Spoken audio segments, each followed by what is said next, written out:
Fauntleroy, Mrs. Mellon. Lord Fauntleroy, this is Mrs. Mellon, the housekeeper. How do you do, ma'am?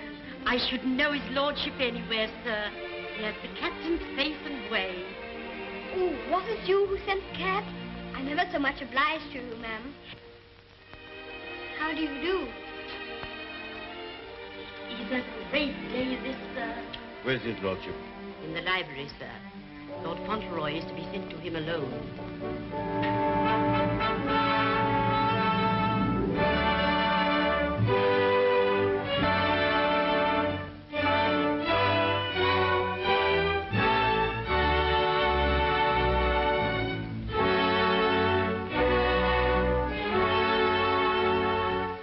Lord Fauntleroy, my lord.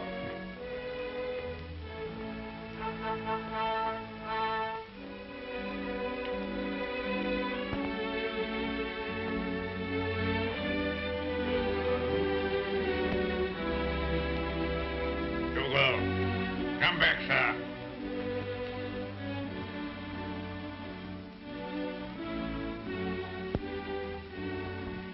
How do you do, sir?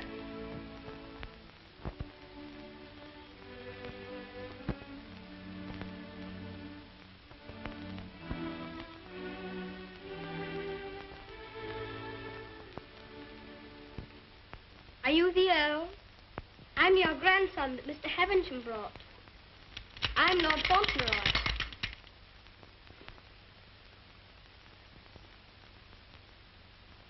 I hope you are quite well. I'm very glad to see you.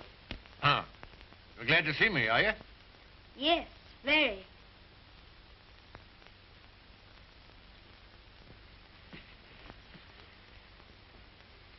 I kept wondering what you would look like if you'd be anything like my father. Oh, and am I? Well, I don't think you are, very. You're disappointed, I suppose. Oh, no. Of course you would enjoy the way your grandfather looked, even as kind to him as you've been. Oh, so I've been kind to you, have I? Yes. I'm ever so much obliged to you about Bridget and the apple woman and Dick. Bridget, Dick, apple woman? They were particular friends of mine. You know, they were the ones you gave me all that money for.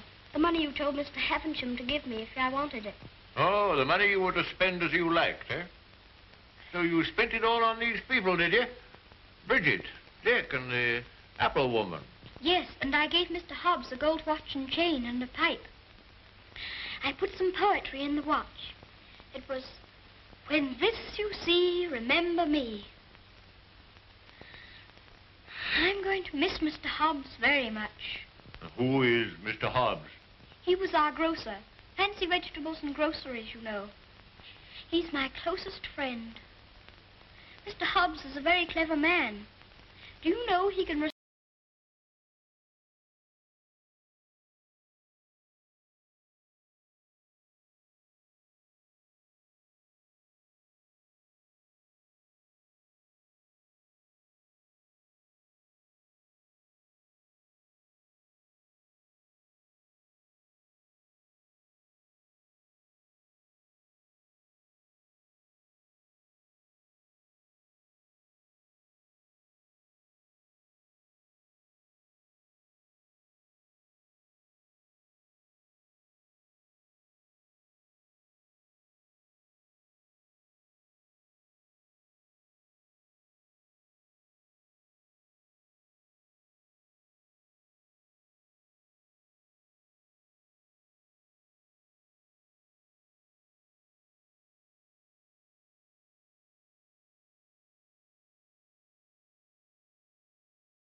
at the piano game. Look at Beezy, listening first to one boy, then another. It's funny the way people flock around a good listener. But what's this? They're talking about radios. That's right down your alley. They're asking Beezy about penny stock. You know the answer to that one. You could tell him. But she just to butt in.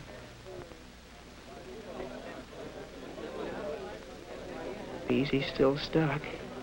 He really needs help. Help. That's it. An offer of help. That's welcome anywhere. It's not hard to fit yourself into a conversation. A mention of a similar problem in connection with the record player. They're interested in that record player. They are interested in that shy guy. They know he's alive now. And, strangely enough, he's just discovered that they're alive. Of course they'd like to see the record player. Of course they'll come over. Tomorrow afternoon. I just have to do a little more soldering and connect the oscillator into the amplifier and everything will fit in. Oh, Phil, could you have it ready by next week and bring it over to my house? I guess so. Some of the gang's coming over Thursday night, and we could have a lot of fun with it. You will come, won't you? Well, one shy guy is on his way. Not that his worries are over. He'll still have his moments of doubt, of hesitation, of fear that he might do something wrong. But he can face these problems now because he knows that he's not really different. And while he's discovered only a few of many ways to overcome shyness, he's discovered that it can be done. And that's the main thing, isn't it?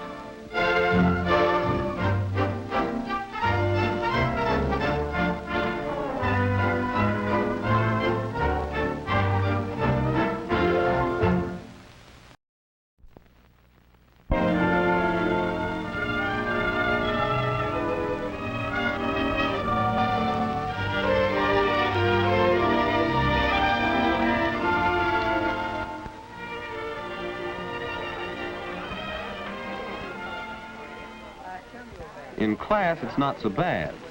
But when school's out and the others go off to enjoy themselves, well, if you're what they call a shy guy, that's when you really feel it. The loneliness of being new in town. You don't know how to make people like you, and you find yourself holding a grudge against them. You're standing on the outside looking in. You might have something to contribute to their conversation, but nobody cares whether you do or not. There's a barrier, and you don't know how to begin breaking it down. You imagine they keep watching the way you look, the way you act. They think you're different. So you head for home. What else? But still, you can't forget that you're alone, an outsider. Hello, Phil. How's everything? Oh, okay, I guess, Dad. Your record transmitter and microphone coming. Oh, all right, I guess. I know it isn't either. I can't figure out where to connect in the oscillator. I know I have to connect it into the amplifier, but where? It just doesn't fit in. Why not the store and get more information? And by the way, how are things going in school? Oh, okay, Dad. But school here isn't like it was back in Morristown. Well, you know, son, maybe school is like your radio. This oscillator will do its work well. But as you said, you still have to fit it in so it can work with all the other parts. I know what you're driving at, Dad, but I don't think I ever will fit in, not here. I'm different from the guys in this town. Well, as far as that goes, Phil, everybody's different. That's what makes people interesting. Maybe. You know, when we moved here this summer, I had quite a time making friends in a new office where everybody else knew each other.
The very worst of news, my lord. I'm sorry I have to be the bearer of it. Why do you look at the boy so? You hang over him like a bird of ill omen. Has it anything to do with Fauntleroy?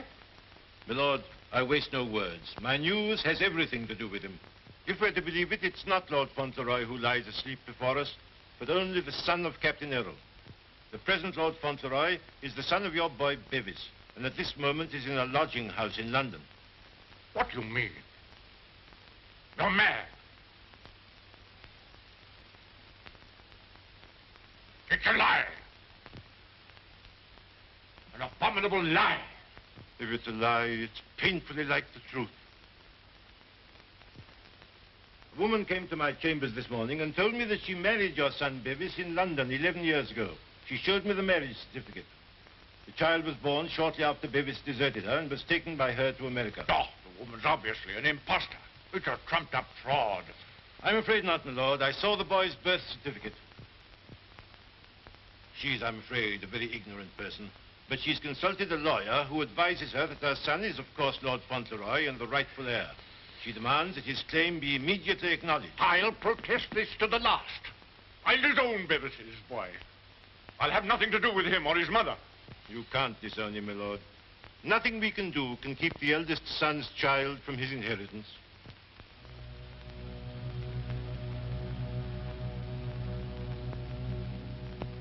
The woman you say is an ignorant, vulgar person, eh? She can hardly spell her own name. She's obviously uneducated and openly mercenary.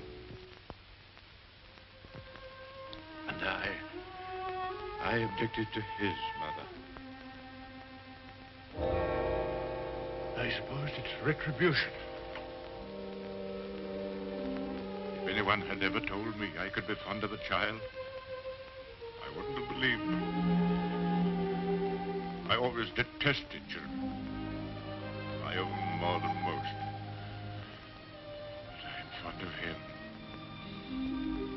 Oddly enough, he's fond of me. You know, Havisham, I'm not popular. I never was.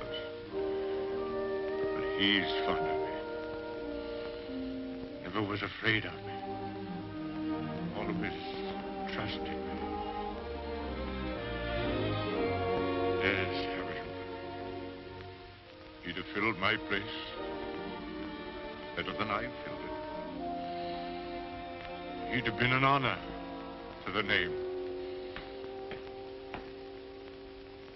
You rang, my lord? Take Lord Fauntleroy to his room.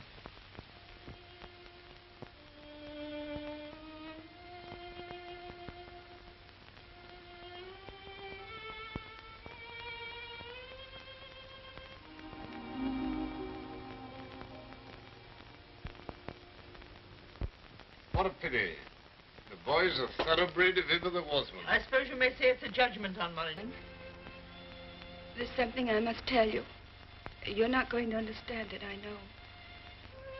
But I want you to believe me as you always have when I tell you it's for the best. Tomorrow, Mr. Havisham will take you to your grandfather, and you will live with him at the castle. But I shall not go with you. This pretty house will be my home, and Mary will be here to look after me. But dearest, you don't mean... You can't mean that we're not going to be together, just as we've always been. Oh, no, I can't. I couldn't. I won't. I won't. Steady. You must be brave and sensible. If there are some things you can't understand now, you'll understand them later. It's best for you to live there. There are good reasons why it is. You mean you want me to go away from you? Of course not, darling. But now you're growing older, and we must trust, help one another without asking any questions. You know, Sadie, your grandfather loves you, wants you to love him. He's so kind, he wants you to be happy, to make other people happy. But, dearest, I can't be happy without you. But you won't be without me all the time. I'm not far from the castle here. You'll run in and see me every day. You'll love the castle. There'll always be something new and interesting to tell me. And I'll have things to tell you. Oh, Gee, Mr. Hobbs, talking about oils, you ain't no oil, you're a prince. Oh, sure.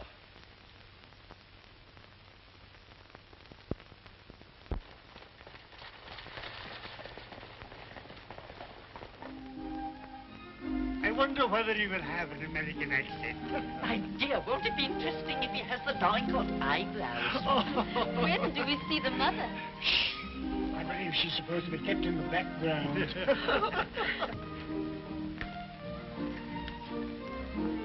Well, Marmaduke, is this the boy? Yes, Constantia, this is the boy.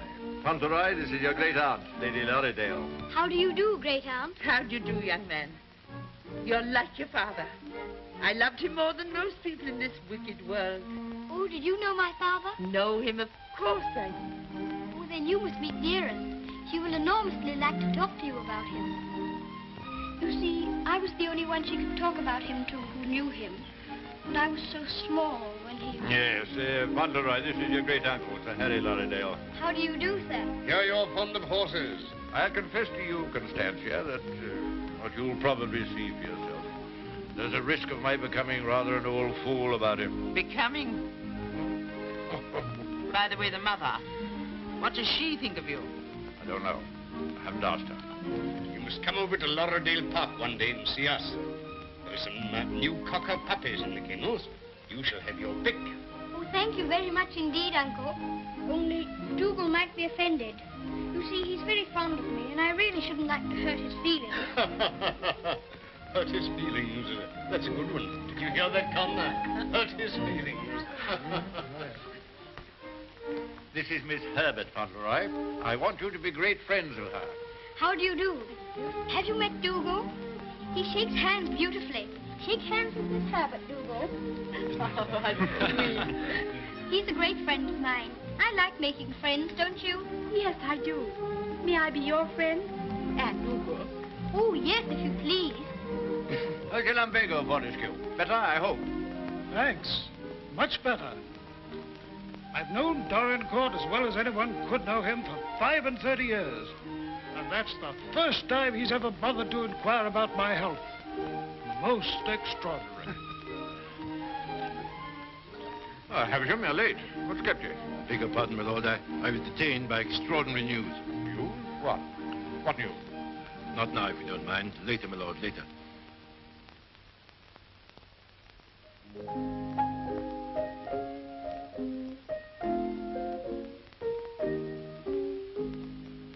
The young May moon is beaming, love. The glowworm's laugh is gleaming, love. How sweet to roam through Mona's grove, while the drowsy world is dreaming, love. Then awake till rise of sun, my dear. The sage's glass will shun, my dear. Or in watching the flight of bodies of light, he might happen to take thee for one, my dear. Charming, charming. What a sweet song. Delightful, my dear. Thank you, my dear. Thank you. Do you like music? Yes, I like it when you sing it. Dear my Lord Fauntleroy, why do you look at me so? I was thinking how beautiful you are. Oh, Fauntleroy, make the most of your time. When you're older, you'll not have the courage to say that. Nobody could help saying it. Don't you think she's pretty, too? Well, we're not allowed to say what we think. Lord Fauntleroy shall say what he thinks. I'm sure he thinks what he says. I think you're prettier than anyone I ever saw, except Dearest. I think she is the prettiest person in the world. I'm sure she is. And I must tell her how kind you've been to me. I never was at a party before, and I've enjoyed myself so much. Oh, I beg your pardon.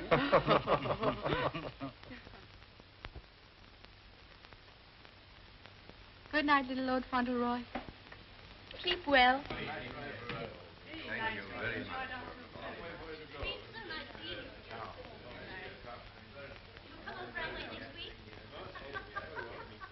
Good night. So glad you came.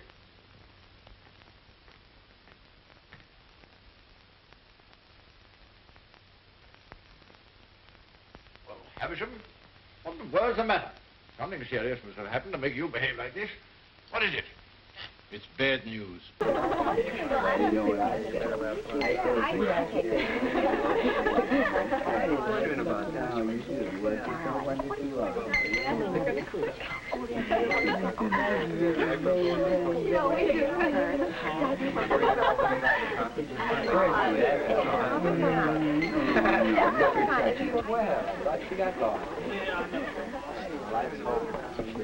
over, Phil. Sit down. Make yourself at home. Oh, Chick, how are you? Pretty good. Come on, sit down. Hello, everybody. Okay.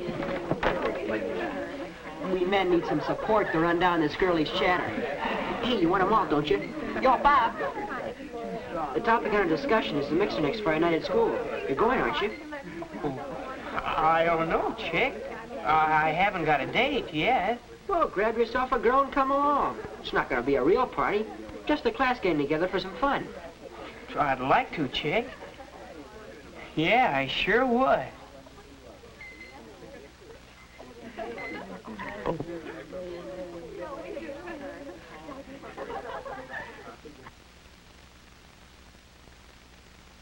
Yeah, sure would be something to take Mary Lou to the mixer.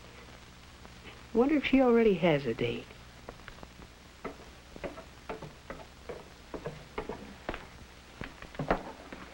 Well, how's the oscillator coming along? Hi, Dad. Oh, I haven't quite got it working yet. But, you know that other business we were talking about? Well, I've been following your advice. How about it? Find out anything? Yeah, Dad, I think I did. It looks like people who get along best with other people are, well, the people who think about the other guy. They make a point of listening to what others have to say and watching for ways to do things for them, being polite toward them. Do you suppose it's sort of a case of thinking so much about other people that you don't have much time to yourself? Well, perhaps that's right. Maybe the best way to find out is to try it next chance you get.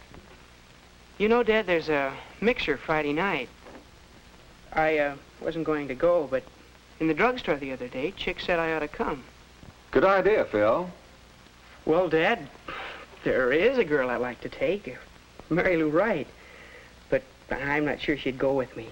Never even talked to her. I'd probably fall all over myself. Besides, she's popular. She's probably got a date by now. Well, it is pretty late to ask a girl. Why don't you just go stag? You needn't worry about doing anything wrong, Phil. You act all right. Just do and say whatever seems most natural. Well, Dad, maybe it will be easier after I've had a chance to talk to her at the mixer. You know what? I kind of think this is going to fit in after all.